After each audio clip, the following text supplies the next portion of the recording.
պատրաստ եք։ Այո, պատրաստ ենք։ Հարգելի լրագրողներ, նախ ինչպես գիտեք, այսօր փաստորեն դատավարությունը եւ Վեհապար Հայրապետին եւ Սրբազան հայրերին մեղադրում են իրենց կանոնական լիազորությունների իրականացման հարցում։ Այսինքն պետությունը իդեմս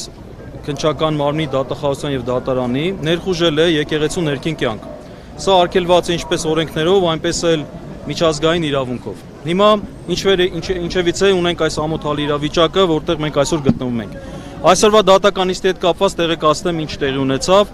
Ուրեմն ինչպես գիտեք, սկզբնական փուլում քննարկվում է դատավորի բացարկի եւ ինքնաբացարկի հարցը։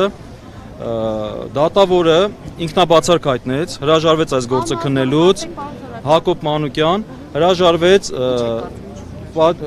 ըստ էության դատավորը նաև հանդիսացել է փաստաբան, ես այլ մանրամասներ չեմ ներկայացնի, ենք ասեմ ինչ որ նաև հայտնի է, նա հանդիսացել է փաստաբան եւ իր ուսումնառության եւ արտոնագիր տալու ժամանակ արտոնագիրը ես եմ հանձնել, բայց իմ անձնական կարծիքով դա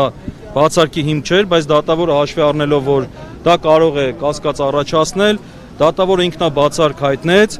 Ես բոլոր դեպքերում դատավորի այս քայլը ողջունում եմ այն տեսակետից, որ ըստ էության նա հրաժարվեց մաս կազմել այս ամոթալի գործընթացի։ Այս առումով ես ողջունում եմ իր քայլը, չնայած իրավական առումով նաև կարող էր բացարկ չհայտնել, որովհետև բազմաթիվ փաստաբաններ, որոնք ստացել են արտոնագիր, որոնք աշխատում են դատախազ դատավոր, դա որևէ կերպ չի խանգարում,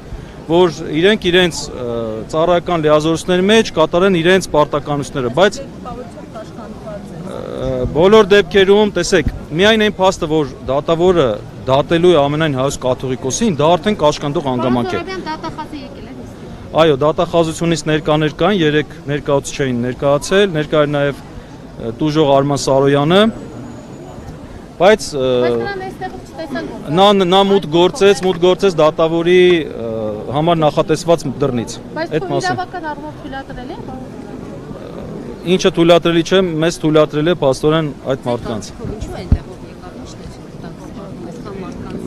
Դուք այդ հարցին ինձ թվում է դուք ավելի լավ պատասխանը կտաք։ Հետագա ընթացակարգը այս գործը մակագրվելու է մեկ այլ դատավորի եւ դատավորը նորից նիստ է հրավիրելու, եթե բացարկի հիմքեր, ինքնաբացարկի հիմքեր չունենա, գործը քննելու է։ Այսքանը մենք ընթացքում էլ առիթ կունենանք այս գործի մանրամասների մասին խոսելու այս ակնհայտ ապօրինի իրադարձությունները ներկայացնելու։ Հիմա քիչ հետո ամենայն հայոց կաթողիկոսն է դուրս գալու, թույլ տվեք այսքանով ավարտենք։ Հաջորդ նիստը։ Չէ, հաջորդ նիստ էլ չկա։ Հաջորդ նիստ չկա, նոր դատավոր է նշանակվելու, այո, նոր դատավոր եւ դրանից հետո այսքանը։ Պարոն Զորաբյանի, ձեզ կա այստեղ դատավոր, որը կարող է գտնել։ Այսպես ասած, իշխանության սրտի դատավորը եւ նրան կարող է մակագրվել եւ գործը մինչեւ վերջ տանել։ Գիտեք ինչ, վերջին 100 տարվա մեջ մեկ անգամ է նմանատիպ դեպք եղել, որը Խորեն Մուրադբեկյանի հետ կապված, երբ որ չեկիստները ուղղակի սպանել են ամենայն հայոց կաթողիկոսին 30-ական թվականին։ Եվ բնականաբար մինչև այսօր մենք չենք ունեցել նման դեպք, որ ամենայն հայոց կաթողիկոս նկատմամբ նման մեծ ճնշում լինի, այն էլ քրեական հետապնդում իրականացնեն։ Ընդ որում իր կանոնական լիազորության համար։ Երբ որ կարգալույցը հռչակ է մի մարդու, ես այսօր առիթ չեղավ, ուզում էի ներկայացնել դատան նրա ուխտադրության փաստաթուղթը, որում նա երդվել էր, ուխտ էր արել, որ ենթարկվելու ամենայն հայոց կաթողիկոսին եւ երբևիցե դուրս չի գալու իր դեմ։ Նա երդվել է։ Ես այսօր այդ թուղթն եմ ուզում հրապարակել, բայց դրա առիթը չունեցա։ Սարոյանի վարքագիծը պահպանված ինչպես էր արդյոք այսպես բեղկեց ֆասկով էր ստացվում է դրսևորում դատական նիստին Վեհապարի։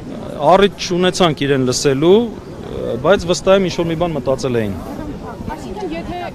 Իրենք փորձելու են դռնփակի տանել, մենք փորձելու ենք դռնբացի պահել։